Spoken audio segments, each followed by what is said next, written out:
भारत से फरार एक और गैंगस्टर की कनाडा में हत्या। एनआईए की मोस्ट वांटेड लिस्ट में शामिल था। नाम क्या था? सुक्खा दुने का।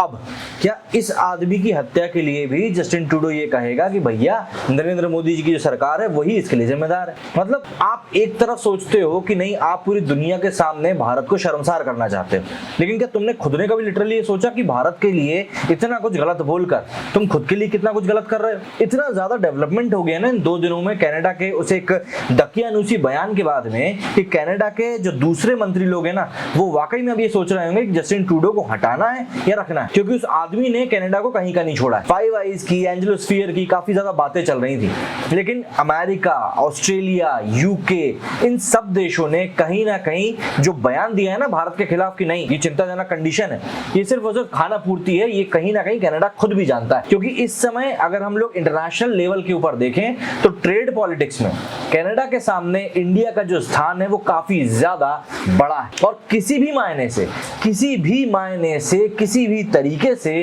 कनाडा इंडिया से कंपीट कर ही नहीं सकता। इसकी सबसे बड़ी वजह है कि इस समय पूरी दुनिया में जो एक अनदेखा सा रिसेशन चल रहा है, कोई माने या ना माने, लेकिन हर जगह पर नौकरियों को लेकर इस समय जो हाहाकार मची हुई है ना, उसके पीछे काफी सारे कारण ऐसे हैं कि कनाडा इंडिया को चाहकर भी दबा नहीं सकता। इस वीडियो में हम लोग मेनली 3 इश्यूज के बारे में बात करने वाले हैं जो कि अभी डेवलप हुए हैं। Gurpatwant Singh Pannu, six for justice का जो मुखिया बना बैठा हुआ है, उसने भारत को लेकर कितनी घटिया बातें कही है वो। दूसरा, इंडिया ने जो ट्रैवल एडवाइजरी अपने लोगों के लिए जारी करी है वो। तीसरा, इंडिया का मास्टर स्ट्रोक जो इंडिया ने अमेरिका को अपने साथ इन्वॉल्व करके बताया है कनाडा को कि भाई तेरी औकात क्या है। मतलब अगर आप कनाडा की बात करते हो कि भाई कनाडा आखिर क्या है क्या नहीं है, तो कनाडा की जब भी बात समझ में आती है ना, तो ये पता चलता है कि यार ये अमेरिका का पड़ोसी देश है।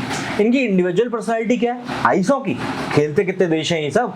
और सबसे बड़ी बात, इनको अब कहा क्या जाएगा कि ये लोग खालिस्तानियों को पनाह ही नहीं देते, बल्कि खालिस्तानियों के लिए एक तरीके से मुखपत्र भी बन चुके हैं। मतलब कि स्पोक्स पर्सन के तौर पर बात करते हैं ये लोग खालिस्तानियों के लिए। तो बधाई हो कनाडा वालों, तुमको एक नई पहचान भी मिल गई। सबसे पहले अगर हम शुरुआत करें उस मैटर से जो इस समय का सबसे गंभीर मैटर है, वो है गुरपतवंत सिंह पन्नू का भारत को और हिंदुओं को धमकी देना। तो गुरपतवंत सिंह पन्नू ने एक वीडियो जारी करते हुए कहा रिटर्न टू इंडिया। यहां पर इसने हिंदुओं को लेकर यह बात कही कि जितने भी हिंदू हैं उन सबको कनाडा छोड़कर वापस चले जाने चाहिए। कहां पर? अपने देश भारत। क्यों? उसने इसका कारण यह दिया है कि यहां पर जो भी कोई हिंदू रह रहे हैं वो कनाडा की जो सोच है, कनाडा की जो अच्छाई करने वाली जो एक विचारधारा है, उसके साथ मैच नहीं कर रही है। ये लोग अपने देश के बारे में ज्यादा सोच रहे हैं। दरअसल इनका ये कहना है, मतलब कि गुरपतवंत सिंह पन्नू का कहना है कि जिन भारतीयों ने निज्जर की हत्या होने पर भारत की एक तरफ से हाँ में हाँ मिलाकर खुशियां मनाई थी, वो सब चीजें भारत के इंटरेस्ट में है, ना कि कनाडा के इंटरेस्ट में। तो ऐसे में इन सभी लोगों को कनाडा छोड़कर अब भारत चले जाना चाहिए। अब जस्टिन ट्रूडो को यहां पर ये सोचना चाहिए कि अगर इतनी बड़ी बात तुम्हारे देश में कोई एक डिक्लेयर्ड आतंकवादी, डिक्लेयर्ड अलगाववादी ग्रुप का बंदा ये बात कह रहा है, तो क्या तुम्हारे देश की जमीन हमारे देश के टुकड़े टुकड़े करने के लिए यूज नहीं हो रही है? और क्या इससे तुम फ्रीडम ऑफ एक्सप्रेशन कहकर बच सकते हो? मतलब पन्नू के जो एग्जैक्ट वर्ड्स थे वो ये थे, leave India go to India. ये उसने कहा था इंडो हिंदूज को। उसने कहा कि Indo Hindus who work against the interest of Canada have effectively repudiated their allegiance to Canada. मतलब कि तुमने कनाडा के साथ गद्दारी करी है निज्जर की हत्या को सही ठहराते हुए, तो इसलिए अब तुमको कहीं से कहीं तक भी हक नहीं है कि तुम कनाडा में रह सको। और देखिए, ये बात कोई माने या ना माने, सिक्स फॉर जस्टिस अपने आप को बोलता जरूर है कि नहीं हम लोग एक अलग काम करते हैं, लेकिन ये लोग इस अलग ग्रुप को बनाकर आड़ में क्या काम कर रहे हैं ये आपको भी पता है और मुझको भी पता है। पन्नू ने आगे कहा कि इन सभी हिंदुओं को जो कनाडा में रह रहे हैं, इन सबको उसी देश वापस चले जाना चाहिए जिस देश के राइट्स को प्रोटेक्ट करने की ये लोग बात करते हैं। तो मेरा यहाँ पर पन्नू भाई साहब को ये कहना है कि आप खालिस्तान की मांग कर रहे हो कनाडा में, ऑस्ट्रेलिया में, यूके में, है ना, अलग अलग देशों में बैठकर आप खालिस्तान की मांग कर रहे हो। खालिस्तान की मांग आप कहां कर रहे हो? भारत में। पाकिस्तान से आप नहीं मांग रहे हो, है ना, आप भारत में मांग कर रहे हो। तो आप एक काम करिए ना महाराज, आप भारत आइए। अमृतपाल सिंह भी आया था ना, मांगा उसने खालिस्तान, यहाँ पर रहकर करिए। दूसरे देशों में जाकर आप दूसरे देशों को क्यों अस्थिर करने का काम कर रहे हैं? मतलब कनाडा की हालत आज कनाडा वालों को समझ में नहीं आ रही क्या होगी, लेकिन आने वाले दिनों में कनाडा में कौन सी दीमक लगने वाली है, ये शायद ये लोग खुद भी नहीं समझ रहे हैं। और यहाँ पर जस्टिन ट्रूडो की भी मैं एक बात बताना चाहूंगा आपको। ट्रूडो के जो पिताजी थे ना, वो भी 1980 के दशक में कनाडा के पीएम हुआ करते थे, और तब हमारी पीएम इंदिरा गांधी जी ने कंसर्न भी जताया था। 85 में एक बॉम्बिंग हुई थी एक इंडियन एयरलाइंस के विमान में, उसमें 200 से भी ज्यादा लोग मारे गए। तो ये खालिस्तानी एलिमेंट्स जो है कनाडा में आजकल ये 10 साल में सक्रिय नहीं हुए, ये काफी लंबे समय सक्रिय हैं। और मुझे ऐसा लगता है कि इंदिरा गांधी से बात करने के बाद ट्रूडो भाई साहब जो थे उस समय की उनकी नींद उड़ गई होगी, और फिर हमको एक लंबे समय के बाद में जस्टिन ट्रूडो के रूप में एक और पीएम मिला जिसकी रीढ़ की हड्डी के बारे में पता ही नहीं चल रहा है कि आखिर कहां है। पन्नू की इन सभी चीजों को देखते हुए और कनाडा में हुए इन सब बयानबाजियों को देखते हुए इंडियन गवर्नमेंट ने भी एक मुंहतोड़ जवाब देते हुए एक ट्रैवल एडवाइजरी अपने देश के लोगों के लिए जो कि कनाडा में मौजूद हैं उनके लिए जारी कर दी, ठीक वैसे ही जैसे कि कनाडा ने अपने लोगों के लिए जारी करी थी। और इसमें इंडिया वालों ने साफ तौर पर कहा है कि भैया स्टूडेंट्स को बिल्कुल सतर्क रहने की जरूरत है, जो पॉलिटिकल चीजें अभी चल रही हैं उसके कारण चीजें बहुत ज्यादा अनसर्टेन होने वाली हैं, तो ऐसे में स्टूडेंट्स को खास तौर पर विशेष तौर पर संभल कर रहने की जरूरत है। साथ साथ उन्होंने ये भी कहा कि जो इंडियन काउंसलेट वहां पर है, वहां पर जितने भी भारतीय हैं आप सभी अपने आप को वहां पर रजिस्टर कराएं, कि किसी भी इमरजेंसी की सिचुएशन में इंडियन गवर्नमेंट को पता होना चाहिए कि कनाडा में कितने भारतीय फंस रहे हैं। जाहिर सी बात है इंडिया का ये बड़ा बयान देना कनाडा वालों के लिए एक किसी बुरे सपने से कम नहीं है। मतलब आप सोच रहे थे कि ये भारत है, भारत का पीएम है जो कि चाय बेचने वाला था, तो ये क्या ही कर लेगा, भारत के खिलाफ हम कुछ भी बोलेंगे भारत क्या ही रिटेलिएट करेगा। लेकिन इसी को कहते हैं असली रिटेलिएशन। मतलब पीएम मोदी ने जिस तरीके से अपने मंत्रिमंडल की मदद से एक जो जवाब दिया ना, स्ट्रॉन्ग जवाब, कहीं ना कहीं ये जवाब आने वाले समय में एक बहुत बड़े तौर पर याद रखा जाएगा कि कभी भी भारत से पंगा नहीं लेना है आपको। और भारत एक संप्रभु देश के तौर पर जिस प्रकार से अपने आप को वैश्विक पटल के ऊपर रख रहा है वो काफी ज्यादा महत्वपूर्ण हो चुका है। इसके अलावा एक सबसे बड़ी चीज जो अब निकलकर सामने आई है ना, वो ये कि G20 में ऐसा नहीं है कि सिर्फ देशों की मुलाकात हुई थी, G20 में काफी बड़े बड़े भौकाल मचे हैं, ये अब धीरे धीरे निकलकर सामने आ रहे हैं। कल क्या बात निकलकर सामने आई थी कि जस्टिन ट्रूडो ने पीएम मोदी के सामने G20 के दौरान ही खालिस्तान वाला मुद्दा उठाने की कोशिश करी थी, लेकिन भारत ने उसको बिल्कुल भी हवा नहीं दी थी। और अब पता है क्या पता चल रहा है, एरिक ग्रिसेटी कि इंडिया में डिप्लोमेट हैं अमेरिका की तरफ से, कल उन्होंने एक प्रेस कॉन्फ्रेंस में बताया कि G20 के दौरान पीएम मोदी ने जो बाइडेन को 26 जनवरी जो कि अगले साल होने वाला रिपब्लिक डे है हमारा, उसके लिए ऑफिशियल इन्विटेशन भेजा। ये कोई छोटी मोटी बात नहीं है।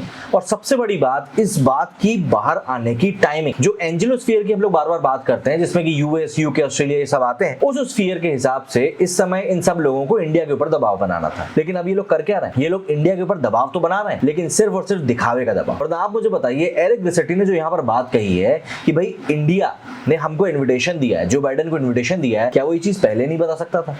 क्या उसके लिए ये चीज बताना अभी सबसे महत्वपूर्ण था? बाद नहीं बता सकता था। लेकिन अभी इस समय इंडिया को एक इनडायरेक्ट सपोर्ट देने की ये यूएस की एक कोशिश है, जिसमें कि वो मुझे ऐसा लग रहा है काफी हद तक सफल भी हुए। ग्रेसिटी ने सीधे तौर पर अपनी बात में कहा था कि मिस्टर बिडेन जो है वो 2024 में वैसे भी इंडिया को विजिट करने ही वाले थे। तो ऐसे में अब यहाँ पर जो समीकरण बनाए जा रहे हैं ना, वो समीकरण क्या बनाए जा रहे हैं, क्वाड की बैठक होनी है 2024 में इंडिया में।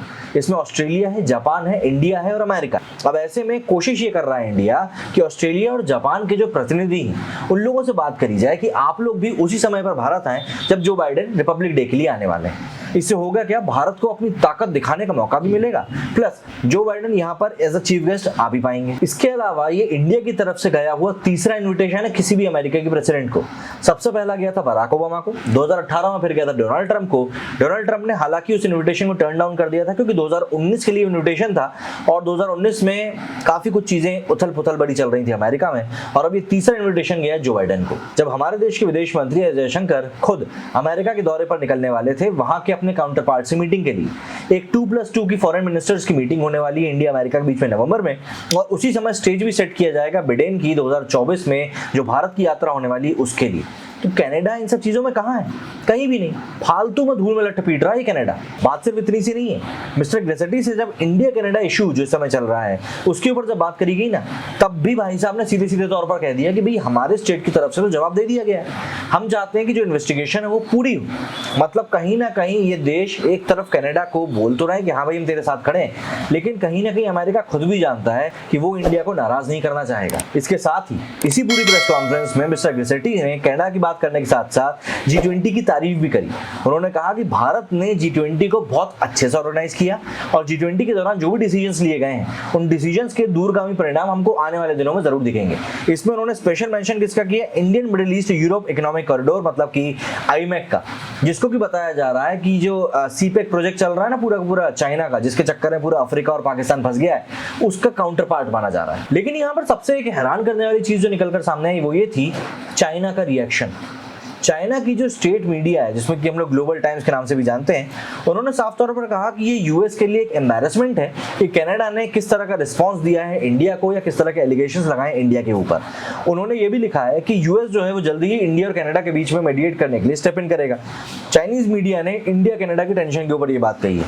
अब जितना मुझको समझ में आता है ना ये पूरा जियोपॉलिटिक्स, मुझे नहीं लगता कि इंडिया कहीं से कहीं तक भी अलाउ करेगा अमेरिका को खुद के और कनाडा के बीच में जो टेंशन चल रही है ना उसके बीच में मीडिएट करने के लिए, और करना भी नहीं चाहिए। इंडिया ने पिछले कुछ समय में जिस तरीके से रशिया को लेकर अपना स्टैंड दिखाया है, अफगानिस्तान को लेकर अपना स्टैंड दिखाया है, श्रीलंका को लेकर जैसा अपना स्टैंड दिखाया है, इन सब चीजों के बीच में इंडिया कहीं से कहीं तक भी झुकने के लिए तैयार नहीं होगा। और इंडिया की चाहने की एक बड़ी वजह भी है, क्योंकि जैसे ही कनाडा ने एक कमेंट किया था ना इंडिया के ऊपर, हर तरफ से एक बात निकलकर सामने आने लगी थी कि कनाडा हर एक बड़े देश से ये चाह रहा था कि वो कनाडा का साथ दे इंडिया के ऊपर ये जो एलिगेशंस लगाए गए हैं इनका सपोर्ट करने के लिए।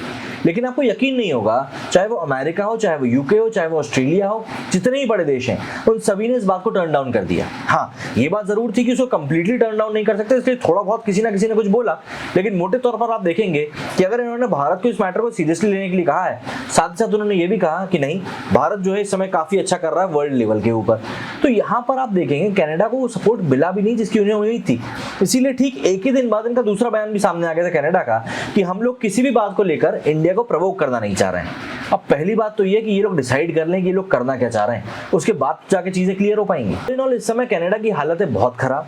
आप किसी भी स्टेज के ऊपर देख लीजिए, कनाडा कहीं से कहीं तक भी खुद का ही स्टैंड सही तरीके से नहीं ले पा रहा है, और जो खालिस्तानी एलिमेंट्स इस समय कनाडा की सरकार के ऊपर दबाव बना रहे हैं ये सब चीजें करने का, वो भी समझ रहे हैं कि भाई इंडिया को इतनी आसानी से प्रेशराइज करना इजी नहीं है। 29 तारीख को इन्होंने फिर से एक रेफरेंडम की बात करी है। रेफरेंडम मतलब कि वहां पर कुछ लोग मिलकर वोटिंग करेंगे कि उनको खालिस्तान चाहिए कि नहीं चाहिए।